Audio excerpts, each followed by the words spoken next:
জম্মু কাশ্মীরের পেহেলগামে ভয়াবহ সন্ত্রাসী হামলার পর ভারতের জবাব কি হতে পারে তা নিয়ে জল্পনা চলছে।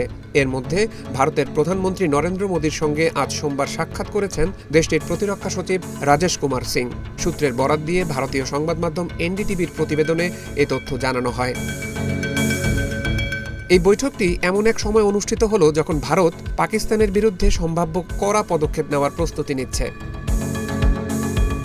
এর আগে গতকাল রোববার মোদি দেখা করেছেন বিমান বাহিনীর প্রধান air chief marshal Amarpreet Singh এর সঙ্গে। এরই মধ্যে সেনাবাহিনী, নৌবাহিনী ও বিমান বাহিনীর প্রধানদের সঙ্গে আলাদাভাবে বৈঠক করেছেন তিনি। সূত্র জানায়, কেন্দ্রীয় সরকার কিভাবে পাকিস্তানকে কঠিন জবাব দেবে তা চূড়ান্ত করার কাজ চলছে। গত 22 এপ্রিল জম্মু ও কাশ্মীরের পেহেলগামে একটি সন্ত্রাসী হামলায় 26 জন নিহত হন, যাদের বেশিরভাগই পর্যটক।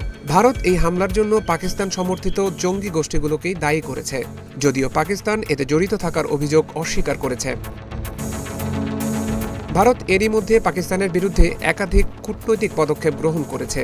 এর মধ্যে রয়েছে সিন্ধু পানি চুক্তি স্থগিত করা এবং পাকিস্তানি নাগরিকদের জন্য ভিসা পরিষেবা বন্ধ করা। ভারতের মধ্যে অবস্থিত পাকিস্তানি দূতাবাসে কূটনৈতিক কর্মীর সংখ্যাও কমিয়ে আনা হয়েছে।